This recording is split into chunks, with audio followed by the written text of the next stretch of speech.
함께 나눌 말씀은 로마서 5장 1절에서 11절까지의 말씀입니다.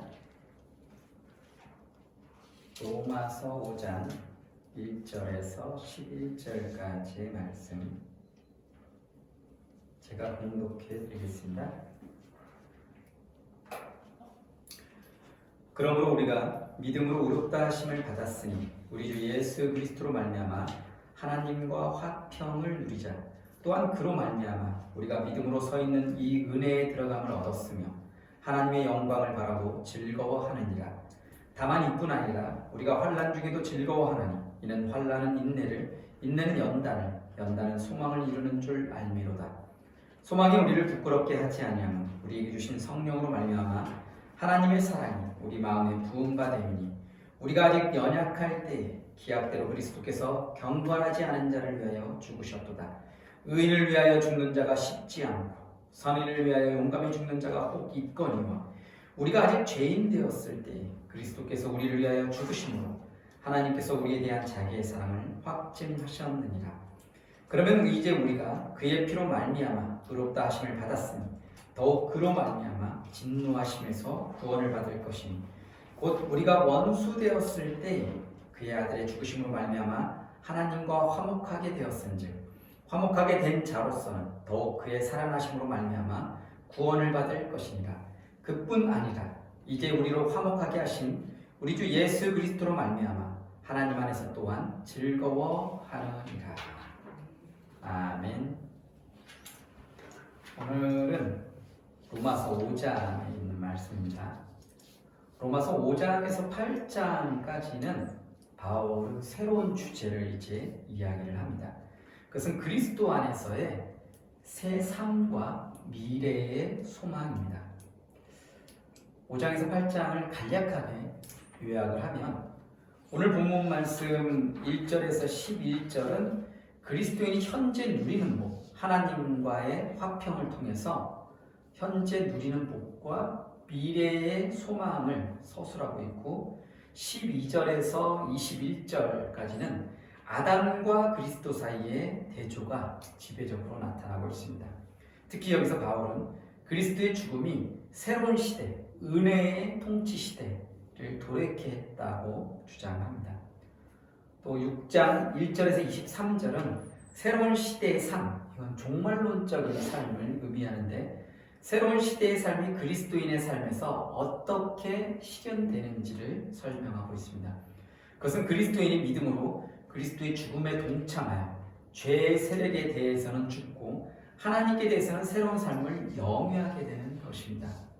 또한 7장 1절에서 26절은 그리스도인이 또한 그리스도의 죽음에 동참하여 율법의 저주로부터 해방된다고 가르칩니다. 또 7장 7절에서 25절까지는 죄의 도구로 전락한 율법과 죄 지배 아래 있는 율법 백성의 탄식을 보여주고 있고 8장 1절에서 30절까지는 그것과 대조적으로 성령 안에서의 새로운 삶과 미래의 확실한 소망을 제시합니다. 마지막으로 8장 31절에서 39절은 하나님의 변함없는 사랑과 믿음의 승리를 노래하며 맺고 있습니다. 이것이 간략한 그런 내용의 요약이고 오늘 본문은 과도적인 단락, 과도적이라 하면 이렇게 변화가 있는 그리고 어떤 넘어가는 그런 비슷하게 생각하면 됩니다. 과도적인 단락이라고 볼 수 있습니다. 1절에 나오는 그러므로라는 접속사는 이러한 믿음을 통한 칭의가 곧 다음에서 말하는 바 성도들이 하나님의 은혜를 누리게 되는 축복의 생활의 배경이 됨을 강조해 줍니다. 즉 이제 바울은 이신득기의 원리에서 한 걸음 더 나아가 이신득기의 결과로서 성도들에게 임하는 축복에 대하여 이야기하려고 하고 있다는 겁니다.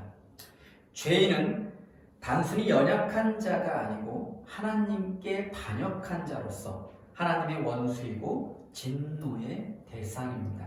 그러나 믿음으로 의롭다함을 얻은 자는 하나님과 화평을 누립니다. 오늘 1절 말씀을 보면 그러므로 우리가 믿음으로 의롭다 하심을 받았으니 우리 주 예수 그리스도로 말미암아 하나님과 화평을 누리자. 믿는 자는 더 이상 하나님에게서 분리되지도 하나님을 두려워하지도 않습니다. 오히려 그는 그리스도를 통하여 아무런 장애 없이 은혜의 영역에 들어가서 하나님과 친밀한 교제를 나누며 하나님의 무조건적인 사랑과 복을 마음껏 향유합니다. 그리고 하나님의 영광, 곧 미래의 하나님의 생명과 통치에, 그 영원한 생명, 불멸의 생명을 얘기하죠.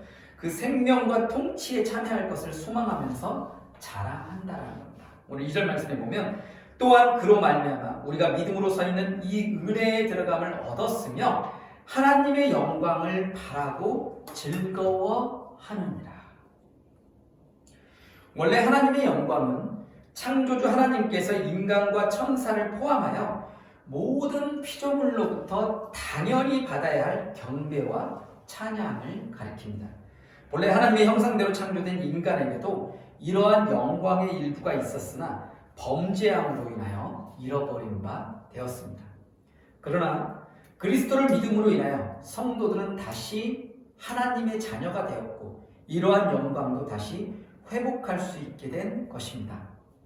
다시 말해 성도들에게는 이미 이러한 하나님의 자녀로서의 영광이 확보되어 있으며 이 세상 마지막 날에 이러한 하나님의 영광을 보다 분명하게 부여받게 된다는 약속이 주어져 있습니다.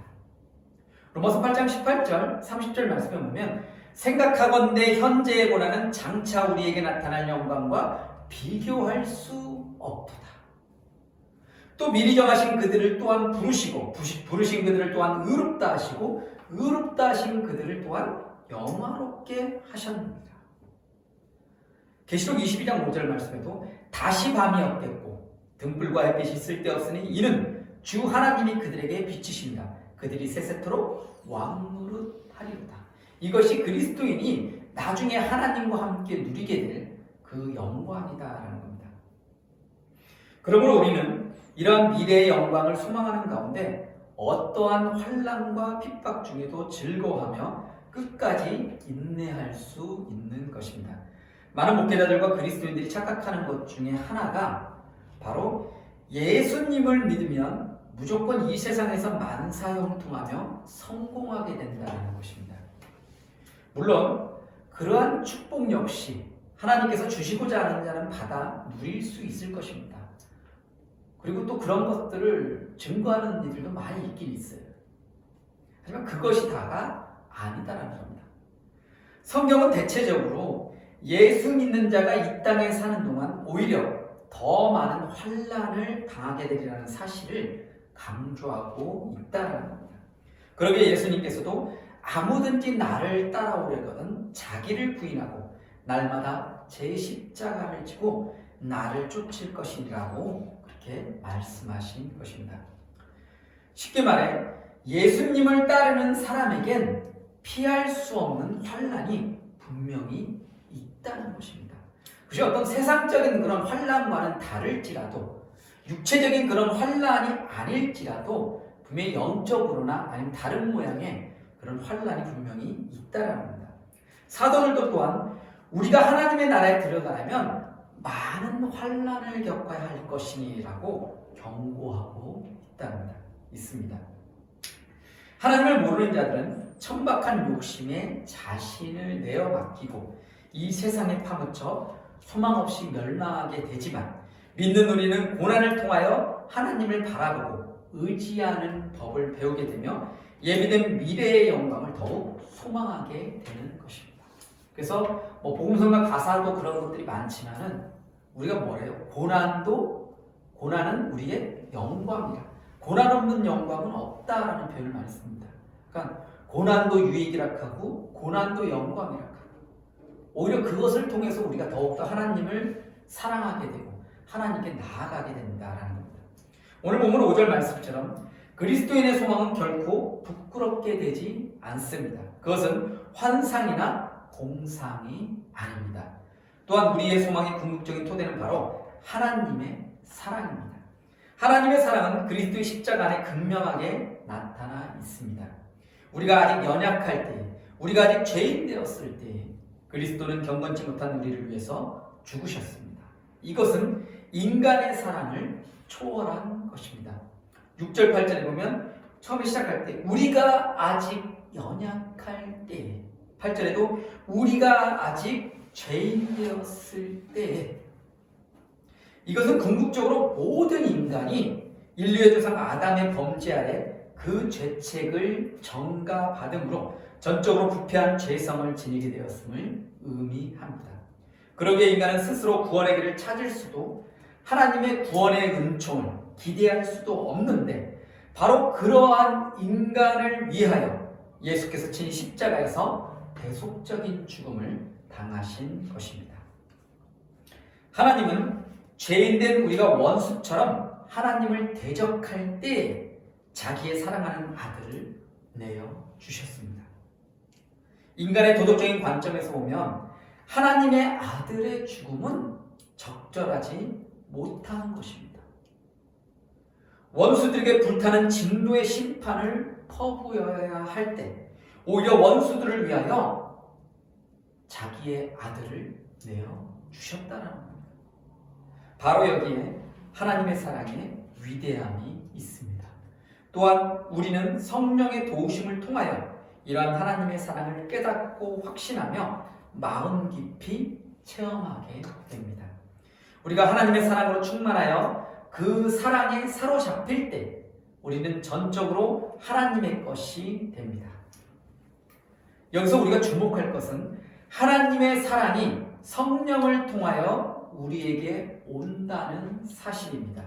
하나님의 사랑은 인간 세상에서는 경험할 수도, 인간 세상의 무엇과도 비교할 수도 없는 초월적인 것입니다. 그러기에 성령의 역사가 없으면 그 사랑을 수용할 수가 없는 것입니다. 이렇게 그리스도 안에서 나타나고 성령을 통하여 우리의 마음 가운데 부음받은 하나님의 사랑이 우리 소망의 확실한 근거라는 것입니다. 바울은 5장 9절 10절에서 계속해서 그리스도인의 소망의 근거를 한 번 더 제시합니다. 이것은 좀 더 쉽게 번역하면 이제 우리가 그리스도의 피를 통하여 의롭다 하심을 얻었으니 그리스도로 말미암아 마지막 심판날에 하나님의 진노에서 구원을 얻으리라는 것은 확실하다.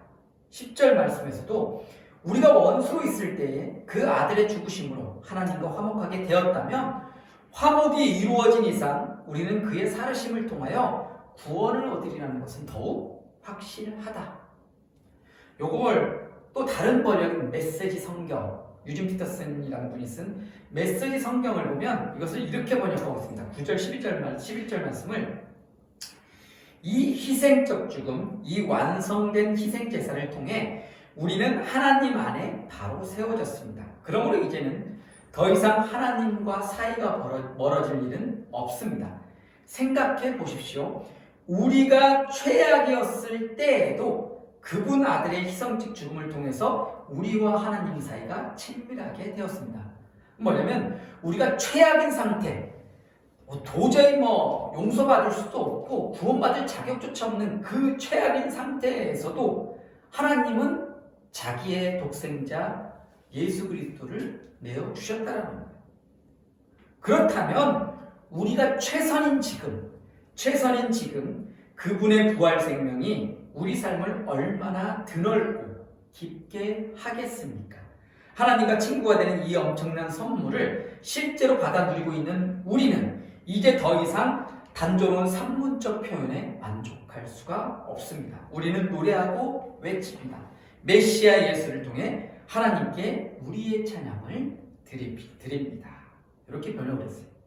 그래서 우리가 최악일 때에도 하나님께서 자기의 사랑하는 아들 독생자 예수 그리스도를 주셨는데 하물며 지금 은혜의 시대에 살고 있는 우리를 위해서 하나님께서 더 좋은 것을 주시지 않겠느냐는 거예요.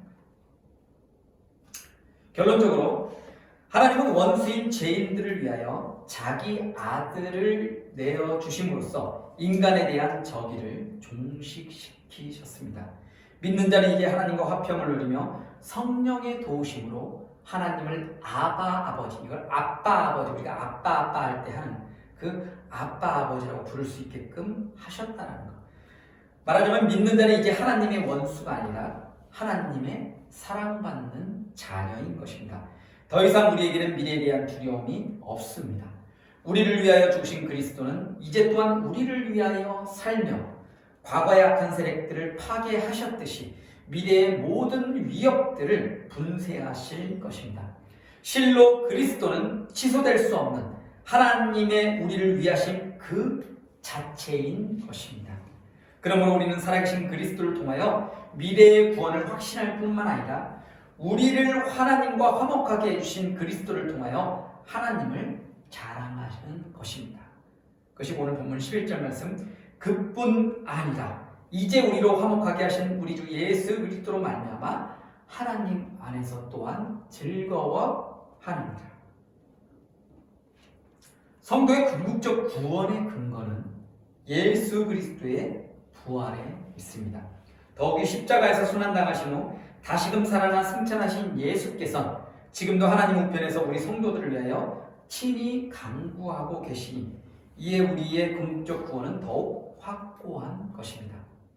그러므로 성도들은 현세에서의 삶이 비록 고달프고 힘들더라도 넉넉히 이를 극복해 나가는 가운데 항상 기뻐할 수 있는 것입니다.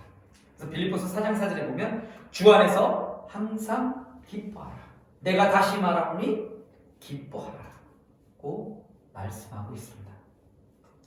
이는 실로 하나님을 떠나 참된 평안을 잃었던 자들이 다시금 하나님께로 돌아와 하나님 안에 거함으로 말미암아 누리게 된 진정한 기쁨이 아닐 수 없습니다. 우리도 또한 이러한 기쁨 가운데 하나님이 주시는 참 평안을 누리시며 하늘의 신령한 복과 땅의 기름진 복으로 충만한 새로운 삶을 마음껏 누리며 살아가는 저희가 될 수 있기를 간절히 소망합니다. 기도드리겠습니다. 그러신 하나님, 오늘도 하나님의 말씀을 우리가 함께 나눕니다.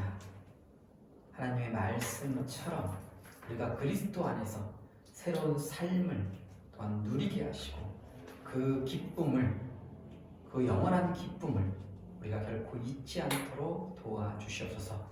이것은 우리의 어떤 노력이나 우리의 어떤 공로가 아니요 오직 예수 그리스도의 십자가 은혜로 우리에게 주어졌음을 깊이 생각하고 또한 믿으며 또한 우리의 삶도 예수 그리스도를 위해서 헌신할 수 있는, 하나님의 나라를 위해서 바칠 수 있는 귀하고 복된 인생들이 될 수 있도록 도와주시옵소서. 이 모든 우리 주 예수 그리스도의 이름으로 기도드립니다. 212장 찬양 드립시다. 212장입니다.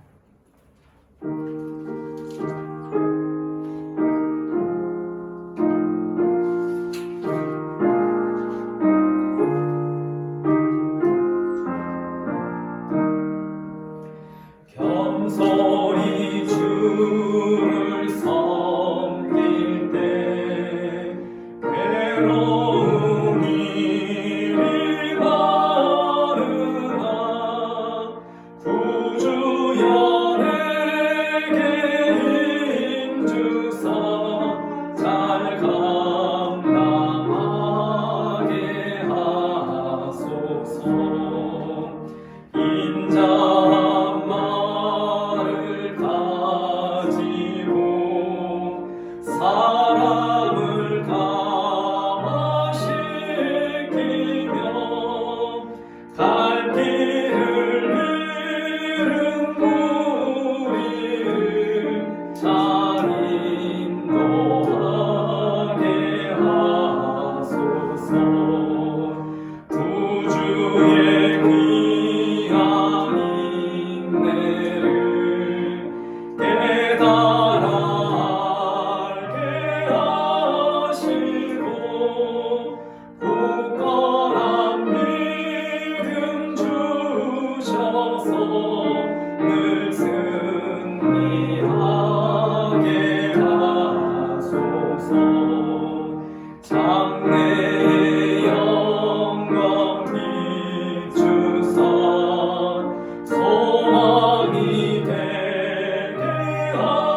서신 주님의 몸된 교회를 위해서, 그리고 우리 하나님 예배 공동체를 위해서 아름답고 귀하게 쓰여지게 하시고, 하나님께서 채워가시고 하나님께서 만들어 가시는 그런 하나님 예배 공동체가 될 수 있도록 도와주시옵소서.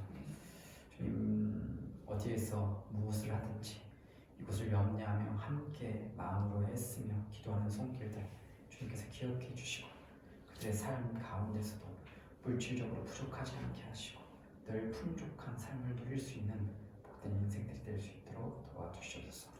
이 모든 우주 예수 그리스도의 이름으로 축복하며